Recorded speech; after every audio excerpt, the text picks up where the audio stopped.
तो ये पूर्व पद हो गया, पूर्व मतलब पहला वाला, और ये उत्तर पद होगा। वहां हम क्या करते थे, पूर्व और पर पद बोलते थे, पूर्व पद और पर पद, मतलब पूर्व वर्ण और पर वर्ण।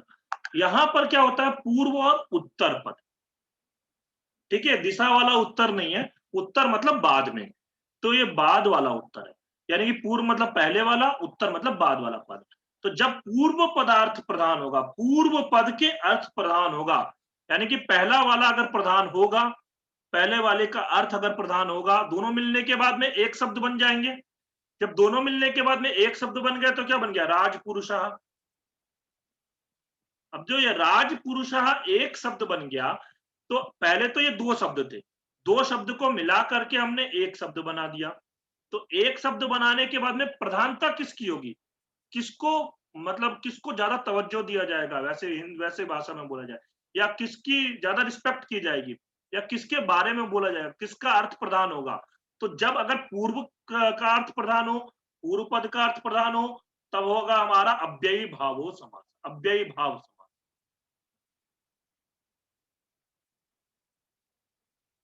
ठीक है, ये अव्ययी भावो, यहाँ पर विसर्ग संधि है, यहाँ पर भी विसर्ग संधि है, उसके बाद पूर्व रूप हुआ है। तो यहाँ पे बहुत जगहों पर देख सकते हैं हम लोग, प्रायेण उत्तर पदार्थ। अब यहाँ पे प्रायेणोत्तर, जो उसको संधि नहीं पता वो कहेगा प्रायेणोत्तर पदार्थ, नोत्तर पदार्थ, नोत्तर बोलने लग जाएगा। तो यहाँ पर कौन सा पदार्थ है, उत्तर पदार्थ है, उत्तर मतलब बाद वाला। तो ये बोला प्रायः उत्तर पदार्थ प्रधान तत्पुरुष, जो प्रधान होगा वो तत्पुरुष होगा। अब यहाँ पे देखिए प्रधान तत्पुरुष, यहाँ पे सकार आया, यहाँ पर विसर्ग को ओ हो गया, प्रधानो अव्ययी भावो। तो यही तो विसर्ग संधि पढ़ाने का उद्देश्य था। अगर आप लोग देखे होंगे तो यहाँ पर अव्ययी भाव क्यों हो जाएगा, ओ क्यों हो जाएगा, अतो रो रप्लु तादप्लुतेति, और प्लुताते से। इससे हो गया। और यहाँ पर सकार कैसे हो जाएगा, मतलब आपका इससे विसर्जनीय से स, खरी परे विसर्ग से स्थान सकार आदेश। तो ये चीजें आपको जब क्लियर होगा ना दिमाग में, तब आप ऐसा कर सकते हो। इसीलिए संधि पर थोड़ा सा मैंने विशेष मतलब ध्यान दिया। अब हमारा ये देखिए, यहाँ क्या बोला, उत्तर पदार्थ, ये जो बाद वाला है, जब दोनों मिलकर के एक पद हो जाएंगे, राजपुरुषा बन जाएगा, तो इसमें उत्तर वाला, बाद वाला अगर प्रधान होगा, बाद वाले का अर्थ प्रधान होगा, तो वो कहलाएगा तत्पुरुष समास। ठीक है, फिर उसके बाद में आता है तत्पुरुष भेद कर्मधार है। तत्पुरुष समास का भेद है कर्मधार है समास। ठीक है, लोग कहते हैं कि कर्मधारय समास हो गया, परंतु कर्मधारय जो है वो किसका भेद है, तत्पुरुष का भेद है। और कर्मधारय का भेद है द्विगु, जो द्विगु समास है वो कर्मधारय का भेद है। यानी कि तत्पुरुष का भेद कर्मधारय, कर्मधारय का भेद हो गया द्विगु। ठीक है, समझ में आ गया। जी महोदय। अब एक चीज है, अब ये मैं बोल रहा हूं कि देखो दो पदों को मिलाया, दो शब्दों को मिलाया, मैं पद की जगह पे शब्द भी लेकर के चलूंगा सामान्य समझ में आने के लिए। जब दो शब्दों को मिलाया तो एक शब्द बन गया। अगर पहले वाला शब्द प्रधान हो तो हमारा हो गया अव्ययी भाव, दूसरा वाला अगर प्रधान हो तो हमारा हो गया तत्पुरुष। अगर अब दोनों ही प्रधान ना हो, कोई तीसरा बीच में, तीसरा वाला कोई आदमी, दूसरा तीसरा कोई और हो, वो अगर प्रधान हो जाए, तो हमारा कौन सा, क्योंकि दोनों तो हो गए, पहला वाला प्रधान हो तो अव्ययी भाव, दूसरा वाला प्रधान हो तो तत्पुरुष। अब अगर दोनों ही प्रधान ना हो तो क्या होता है, प्रायेण अन्य पदार्थ प्रधानो। ठीक है, मतलब बोला गया प्रायेण अन्य पदार्थ प्रधान बहुव्रीहि चतुर्था, बहुव्रीहि चतुर्था। यहाँ पे देखिए बहुव्रीहि चतुर्था, यहाँ पे भी विसर्ग, विसर्ग की जगह पर स को चुत्व, तब हुआ हमारा बहुव्रीहि चतुर्था, ऐसा। तो यहाँ पे क्या बोला, अन्य पदार्थ, जहां पे दोनों को, राज्ञ पुरुष में से कोई भी प्रधान नहीं है, कोई तीसरा आकर के जैसे कोई भिखारी है, राजा का पुरुष भी नहीं है, राजा भी नहीं है, राजा का पुरुष भी नहीं है, कोई भिखारी ही है, वही प्रधान हो गया, तो वो हो गया आपका बहुव्रीहि। ठीक है, अब फिर ये हो गए, पहला वाला प्रधान है तो अव्ययी भाव, दूसरा वाला प्रधान है तो तत्पुरुष, तीसरा, और अगर कोई तीसरा ही प्रधान हो गया तो आपका हो गया बहुव्रीहि। लेकिन फिर एक और बचा क्या, जब यहाँ पे दोनों ही प्रधान हो, मतलब पहला वाला भी प्रधान हो, दूसरा वाला भी प्रधान हो, उभय प्रधान हो, दोनों ही प्रधान हो, उभय पदार्थक प्रधान हो, दोनों ही पदों के अर्थ प्रधान हो, तो वहां पर क्या होता है, द्वंद्व समास हो। कौन सा समास होता है, द्वंद्व समास। इस प्रकार 5 समास होते हैं। 5 में से विशेष संज्ञा वाला तो अलग कर दिया। अब एक ही शब्द से आप समझ सकते हो, ये राज्ञा पुरुषा से ही समझ सकते हो। जब हमने मिलाया राज पुरुषावर, ये शब्द बना। वैसे सबका अलग अलग उदाहरण होना चाहिए, लेकिन मैं अभी ये एक ही से समझा रहा हूं। हाँ, समझ में आ भी जाएगा, मुझे ऐसा लगता है कि राज्ञः पूर्व पद हो गया। जब अगर राज्ञः पदान हो तो हमारा हो गया अव्ययी भाव समास। पुरुषः, मतलब इन दोनों मिलाने के बाद एक समास जब यहाँ पे होगा, तो यहाँ पे राज पुरुष समान हो, मतलब राज अर्थ प्रधान हो, तो आपका हो गया आपका अव्ययी भाव। पुरुष अगर प्रधान हो तो हमारा हो गया तत्पुरुष। अगर दोनों ही प्रधान हो जाए तो हमारा हो गया द्वंद्व। अब दोनों में से कोई भी प्रधान ना हो, कोई भी प्रधान ना हो, कोई तीसरा ही आकर के वो प्रधान हो जाए, अन्य, तो हमारा हो गया बहुव्रीहि।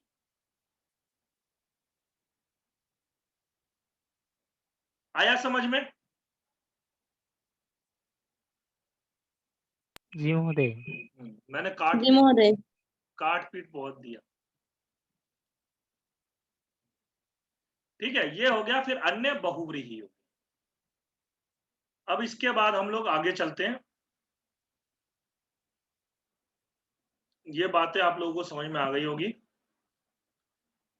ये सूत्र कुछ नहीं है, परिभाषा सूत्र कह रहा है जहां पर समर्थ हो वही पद, वहीं पे समास होता है। एक बहुत बढ़िया ढंग से इसने एक सुंदर श्लोक है, ये सुंदर श्लोक सुन लो। हाँ, बहुत बढ़िया श्लोक है। देखिए, इन 5 समासों के नाम याद करने में के लिए ये श्लोक बहुत अच्छा है, और अर्थ भी इससे आपका क्लियर हो जाएगा। द्वंद्वस्मि द्विगुरहम् गृहे च मे सततम अव्ययी भावः तत्पुरुष कर्म धारय येन श्याम बहुव्रीहि। यहाँ पे सभी समासों का नाम आ गया। और ये क्या बोल रहा है, देखो, कोई व्यक्ति किसी मजदूर को अपने यहाँ नौकरी करने के लिए कह रहा है। कोई आया नौकरी करने के लिए, उसको ये बता रहा है, कोई व्यक्ति, कोई मालिक बोल रहा है, क्या बोल रहा है, द्वंद्वोस्मि, हम द्वंद्व है। मतलब मैं हूं घर के अंदर में, मैं हूं और मेरी पत्नी है, केवल हम 2 लोग ही हैं, ना तो हमारे बेटे हैं, ना तो कोई कोई और। ठीक है। और द्विगुरहम्, द्विगुरहम् का मतलब क्या है कि मेरे पास में 2 गाय है, गाय या बैल है, क्योंकि पहले के टाइम पे गाय या बैल पाला करते थे ना, तो 2 गाय है। ठीक है। इसका मतलब क्या है कि उसको बोल रहे हैं कि, मतलब ये बोल रहे हैं कि तुम जो आओगे तो यहाँ पर हम 2 लोग ही रहते हैं, कोई काम नहीं है तुम्हारे लिए, ज्यादा लोगों को काम भी नहीं करना पड़ेगा। ठीक है, नौकर को रख रहे हैं, इसलिए बोल रहे हैं कि हम 2 हैं, द्वंद्वोस्मि और द्विगुरहम्, और केवल 2 गाय है, ज्यादा कुछ काम ही नहीं है। गृहे च में सततम अव्ययी भावः। हाँ, घर में सदा, ये जो हमारे घर में, गृहे च में सततम, सततम मतलब निरंतर, अव्ययी भाव, अव्ययी भाव मतलब खर्चा कम ही होता रहता है।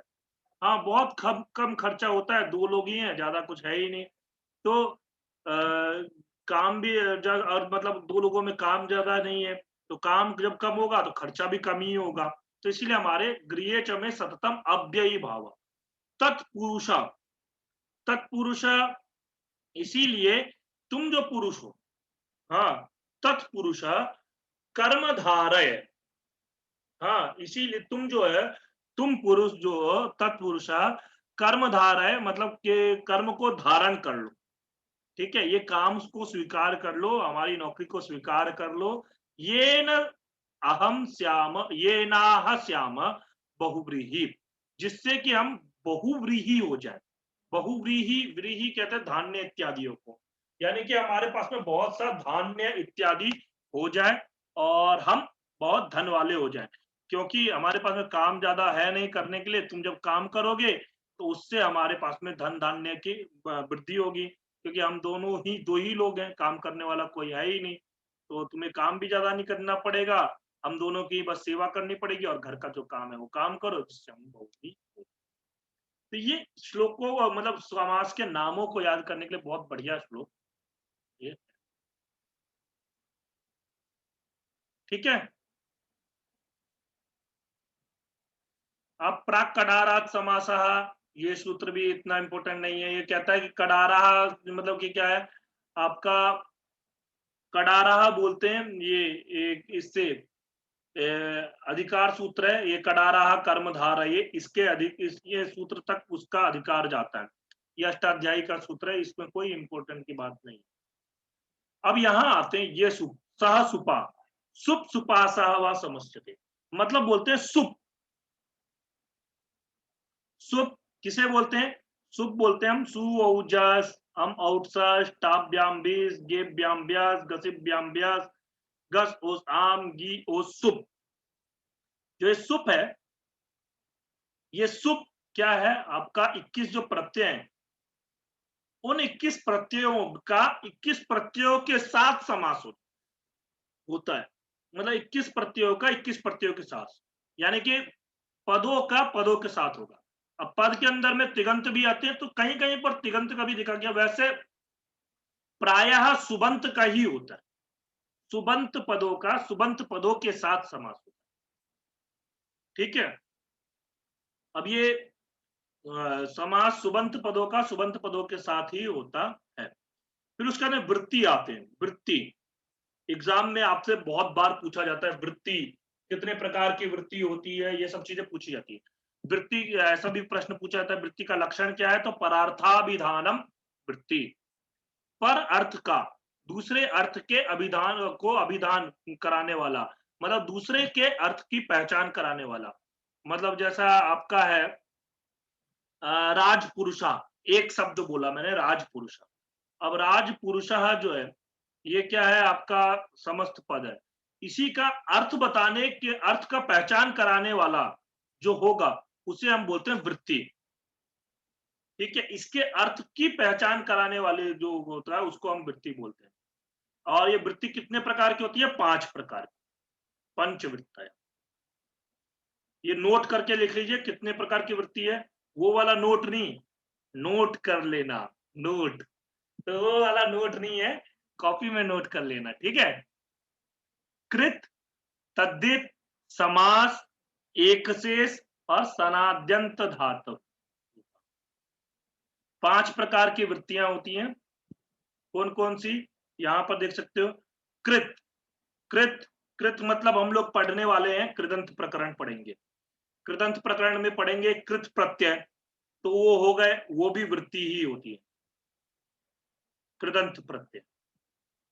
ठीक है, तद्धित, तद्धित प्रत्यय भी हम लोग पढ़ने वाले हैं। समास, समास तो हमारा ये प्रकरण ही है। एक शेष, एक शेष हमारा समास के अंदर ही आएगा। आगे चल के हम देखेंगे एक शेष प्रकरण समास के अंदर ही है। ठीक है, और सनाद्यंत धातु, सनाद्यंत धातु क्या है? सनादि प्रत्यय है, और वो क्या है? वो धातुओं के आदि मतलब धातुओं के उसमें, धातुओं के साथ में लगते हैं। जैसे बार बार बोलना या बार बार कुछ चीज को देखना, इस सब चीजों के लिए लगता है। हाँ, ये सन प्रत्यय हो गया, आपका यक प्रत्यय हो गया, ये आपका, ये बहुत से प्रत्यय है ऐसे। ठीक है, तो ये 5 प्रकार की वृत्तियां होती हैं, जिसमें से कि हम लोग कृदंत तो पढ़ेंगे, तद्धित भी पढ़ेंगे, समास भी पढ़ेंगे, एक शेष भी पढ़ेंगे और सनादंत धातु भी पढ़ेंगे। ये पांचों चीजें हम पढ़ने वाले हैं।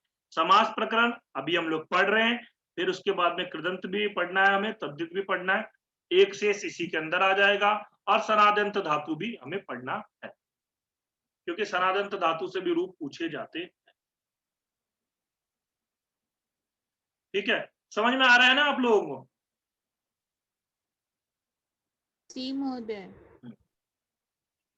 जी महोदय। हाँ, ये काजल सिंह, अच्छा काजल सिंह बोल रही है और वो कोमल है। ठीक है, ठीक है। एक दो लोगों की आवाज ही पता लग गई ना, जैसे कृष्णकांत जी हो गए।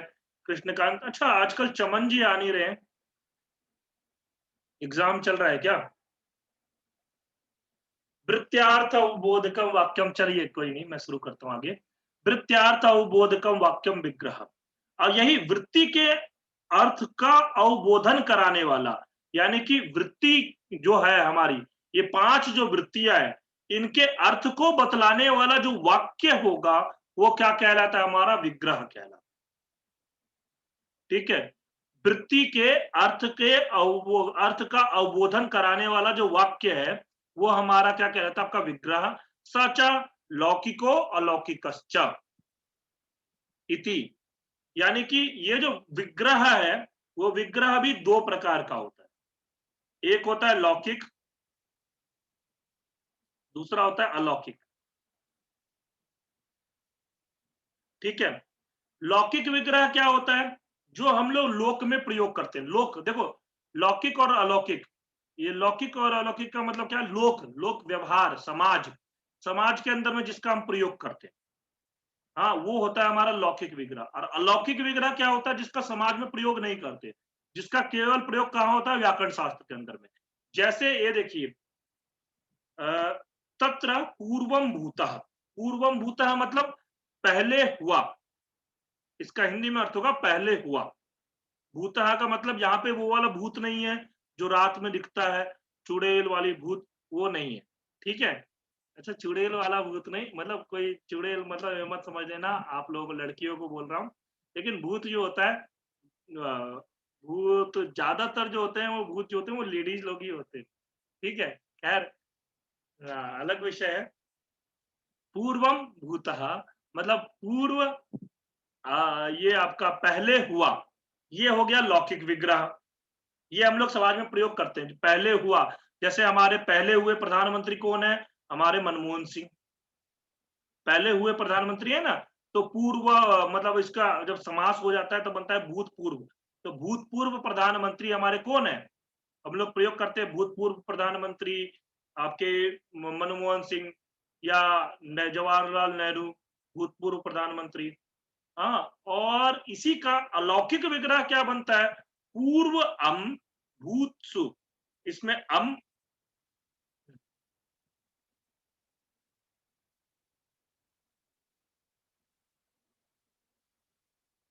अच्छा भूत होते हैं क्या? जिया शर्मा जी, जरूर होते हैं, मैंने खुद देखा है, मैंने खुद एक भूत को पकड़ा था। अगर आपको चाहिए तो मैं मिलवा भी दूंगा, सच्ची में मैंने भूत को पकड़ा है, एक ही भूत को ऐसा? तो पकड़ा है। महोदय आपने बात किया उनसे? क्या? तो आपने बात किया उनसे? किससे? भूत से? हाँ, और क्या।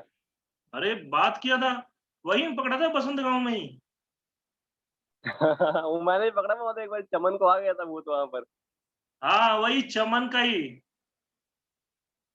मुझे। अच्छा, चमन वाला ही।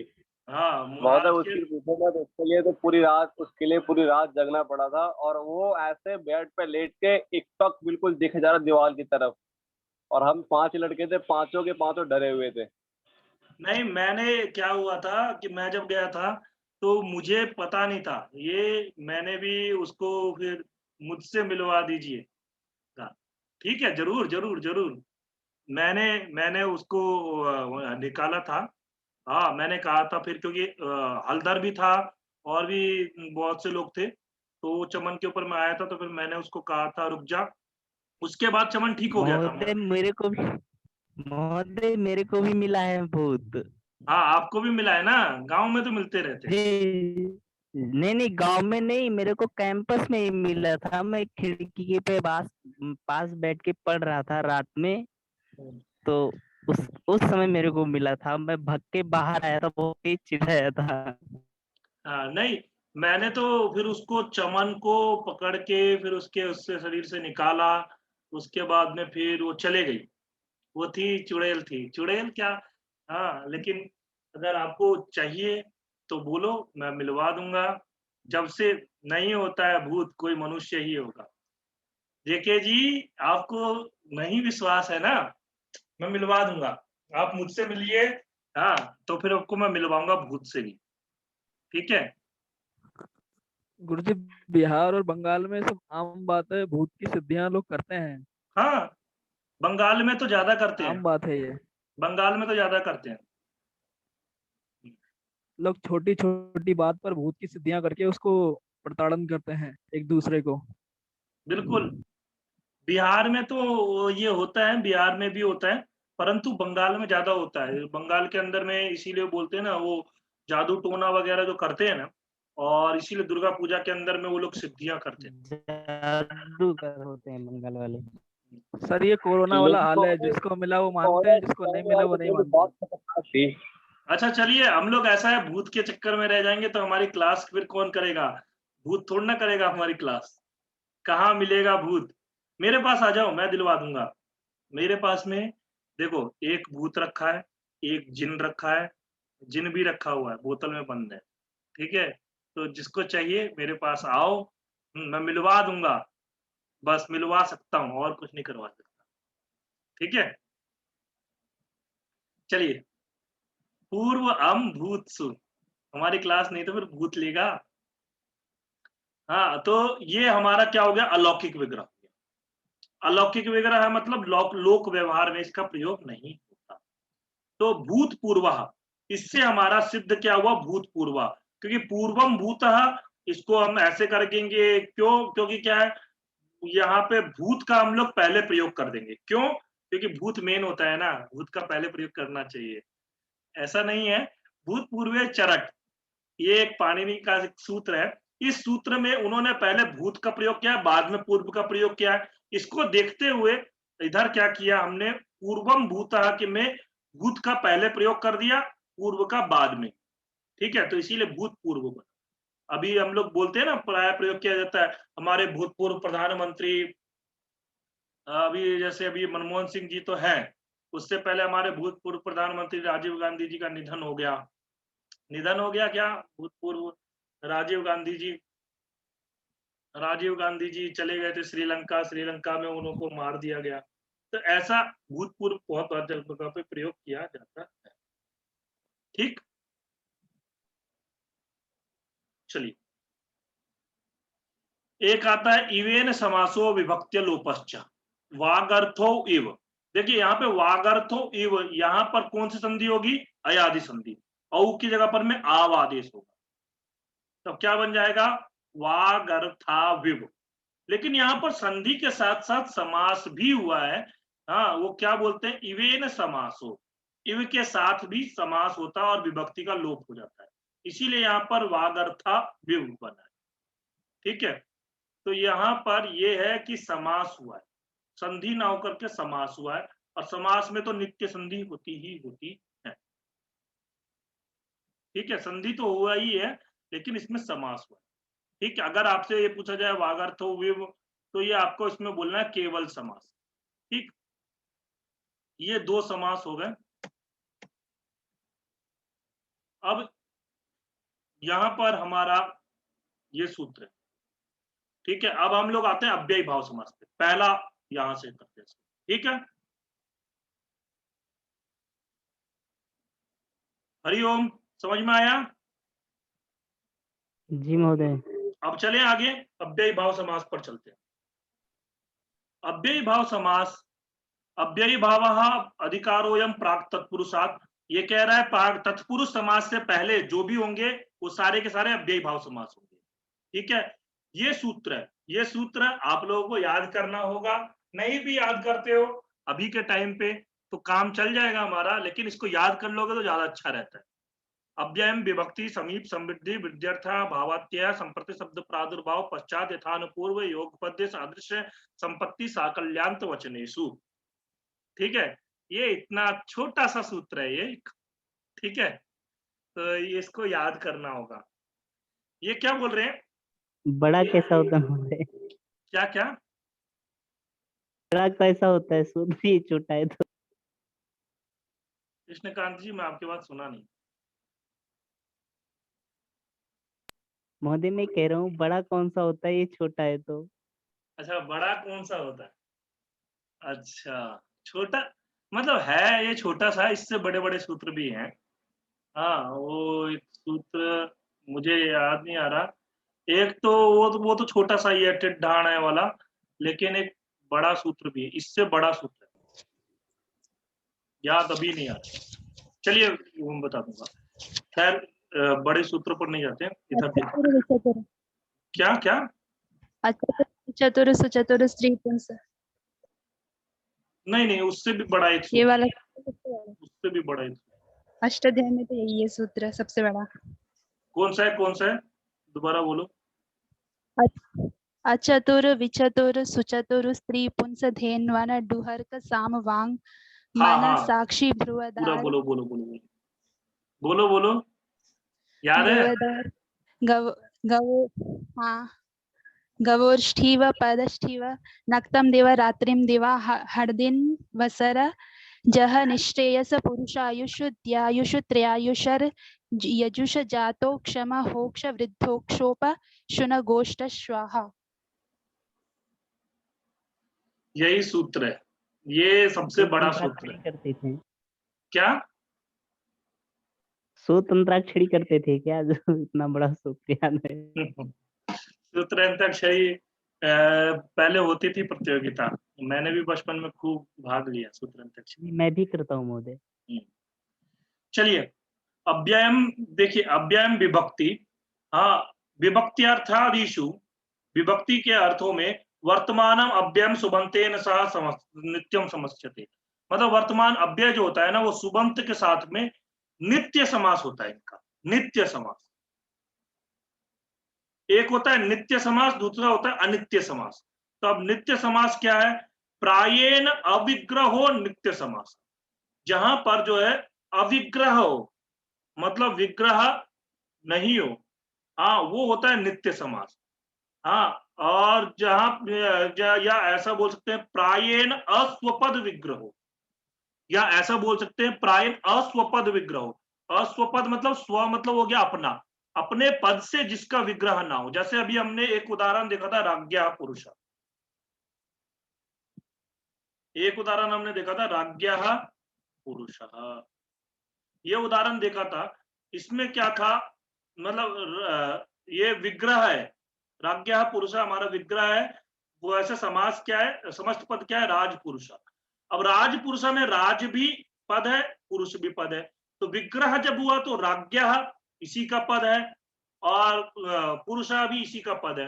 तो ये जब इसी के पद होंगे, मतलब राजपुरुष शब्द के ही पद अगर होंगे, स्वपद मतलब अपने ही पद से जब विग्रह होता है, तो वो होता है आपका अनित्य समास। ठीक है, लेकिन जो नित्य समास क्या होता है, उसमें अपने पद से उसका विग्रह नहीं होता। जैसे उदाहरण अभी आगे देखेंगे, तो सबका उदाहरण एक एक करके मैं बताऊंगा। ठीक, जैसे ये देख सकते हो,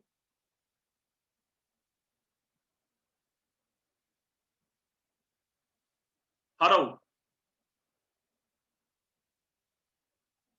हरौ इति, ये आपका क्या हो गया, लौकिक विग्रह हो गया, हरौ इति। लेकिन ये लौकिक विग्रह, ये प्रयोग नहीं होता, ये विग्रह नहीं होता प्रयोग में, ये आपका नित्य, इसीलिए नित्य समास करना पड़ेगा। और इसका नित्य समास क्या बनेगा, अधिहरि। अधिहरि प्रयोग दिखता है, लेकिन हरौ प्रयोग जो है, हरौ प्रयोग वैसे दिखेगा बिना समास किए, हरौ सप्तमी विभक्ति एक वचन में बनता है, परंतु हरौ इति, इसमें अधि उपसर्ग जब लगाएंगे तब इसमें क्या बन जाएगा, अधिहरि। ठीक है, अधिहरि बनेगा।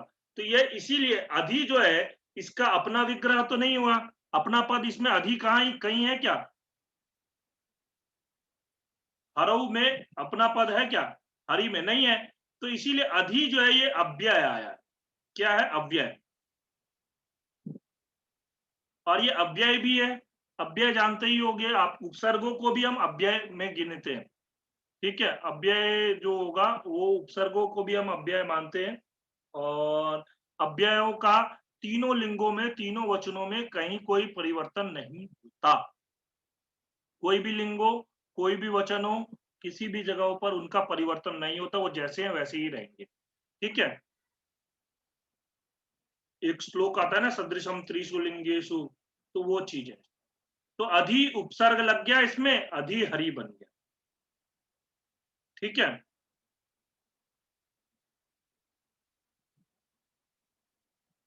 ये देखिए, ये 16 अर्थ हैं। इन 16 अर्थों में विभक्ति, समीप, समृद्धि, समृद्धि का नाश, अभाव, नाश, अनुचित, शब्द की अभिव्यक्ति, पश्चात, यथा, क्रमशः, एक, एकदम, समानता, संपत्ति, संपूर्णता और अद्भुत, इन सब में। ठीक है, विभक्ति के अंदर में देखो, विभक्ति के अंदर में अधि, हरि, गी, अधि, प्रथमा निर्दिष्ट समासम उपसर्जनम, इससे क्या हो गया? उपसर्जन संज्ञा हो गया। समास शास्त्रे प्रथमा निर्दिष्टम, समास शास्त्र में जो प्रथमा निर्दिष्ट है वो क्या होता है? उनकी उपसर्जन संज्ञा होती है। और उपसर्जनम पूर्वम, इससे उपसर्जन का प्रयोग, पूर्व प्रयोग होता है। ये ऐसे समझ में आप लोगों को एक उदाहरण मैं भी करवाऊंगा ना सिद्धि, तो उसमें सारे सूत्र लगा करके करवा दूंगा। एक देश विकृतम अनन्यवत, इससे आपका हुआ संज्ञायाम स्वादि उत्पत्ति, अव्यय भावश्च से लुक। हाँ, शुभ का लुक हो गया, अधि हरि। अधिगोपम, अयम नपुंसकम स्यात् अधिगोपम।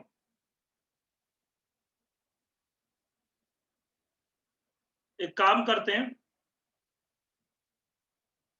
चलिए यहीं पे एक मैं सिद्धि करा करके दिखा देता हूं।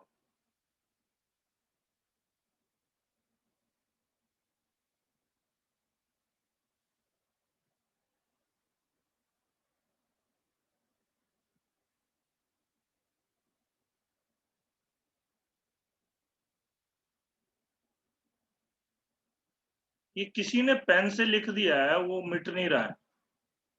ये जो 2 लाइन किया हुआ है ना,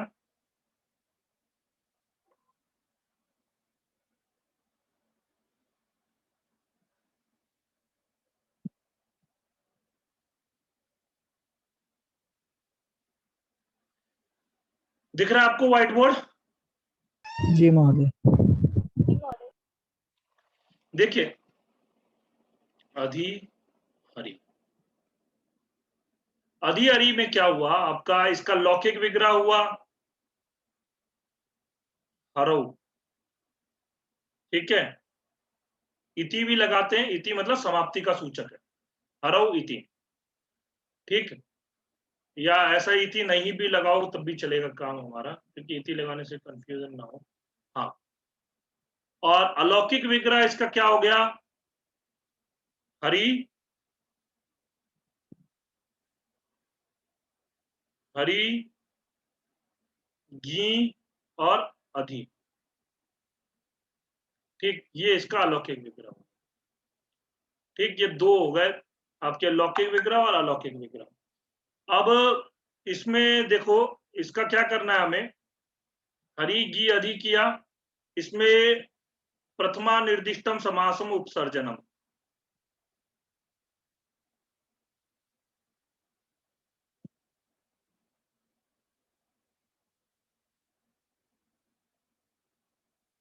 प्रथमा निर्दिष्टम समास उपसर्जनम, समासे उपसर्जनम या समास, ये सूत्र है, समास से उपसर्जनम है या समास उपसर्जनम है? एक मिनट देख लेते हैं। महोदय समास उपसर्जन। मास उपसर्जनम। समास उपसर्जनम है ना? जी महोदय। हाँ, वही, क्योंकि समास से उपसर्जनम नहीं होगा। उपसर्जनम, इससे क्या हो गया आपका? ये जो अधि है, अधि का, अधि की हो गई उपसर्जन संज्ञा, अधि की उपसर्जन संज्ञा हो गई, फिर आया उपसर्जनम पूर्वम। इससे क्या हो गया, इसका पूर्व प्रयोग हो गया, तब क्या बन गया, अधि हरि गी। इससे एक सूत्र आता है सुपो धातु प्रातिपदिकयो।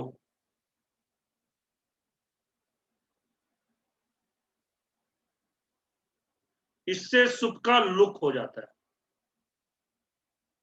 प्रातिपदिकयो हो। इससे सुप का लुक हो गया, तो यहां तो कुछ है ही नहीं, गी का लुक हो गया, तो क्या बन गया, अधि हरि। ठीक, फिर इसका हम करेंगे दोबारा से एक देश विकृतम अनन्यवत, इस न्याय के द्वारा। फिर इसके बाद दोबारा से क्या करेंगे हम, इसका वो करेंगे, क्या बोलते हैं आपका कृत तद्धित समासाश्च से प्रातिपदिक संज्ञा, और सुवौजस से इसका सुप्रत्यय, स्वौजस से सुप्रत्यय, तब क्या बन गया, अधिहरि। नीचे चलने के बाद में धनसु। अब ये सु के बाद में सकार को रुत्व विसर्ग होगा, परंतु क्या हुआ कि नपुंसक लिंग जब हो जाता है ना, नपुंसक लिंग में क्या अव्यय अव्यय अव्यय भाव, इसकी अव्यय संज्ञा हो गई पूरे की। अव्यय संज्ञा होने के कारण क्या हुआ, अव्ययी भावश्च से इसकी अव्यय संज्ञा होने के कारण अव्यय में विभक्तियों का लोप हो जाता है। किस सूत्र से वो आता है, अव्यया दाप सुपा, अव्यया दाप सुपा, इससे लोप हो गया, तब क्या बन गया, अधि हरि। विसर्ग इसमें नहीं होगा, ठीक है, अधि हरि। ऐसे ही हमारा एक और सूत्र बनता है आपका, एक और सिद्धि होती है अधिगोपम। अधिगोपम भी ऐसे ही सिद्ध होता है, परंतु अधिगोपम में क्या है, एक चीज है,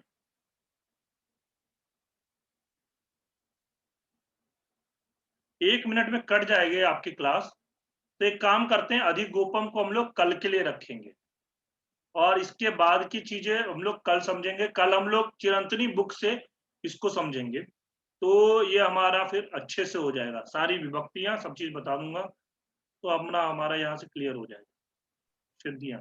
कुछ एक प्रश्न भी था, वो कल ही हो पाएगा? क्या एक प्रश्न भी था, वो कल ही हो पाएगा अब तो? कौन सा प्रश्न? प्रश्न ये था गुरुजी, ये लौकिक अलौकिक विग्रह में ये सप्तमी विभक्ति ही आएगी, इस बात का हमें पता कैसे चलेगा? अच्छा, ये प्रश्न, हाँ ठीक जी है, ये भी मैं आपको कल ही बताऊंगा फिर, ठीक है गुरुजी, ठीक है। क्योंकि एक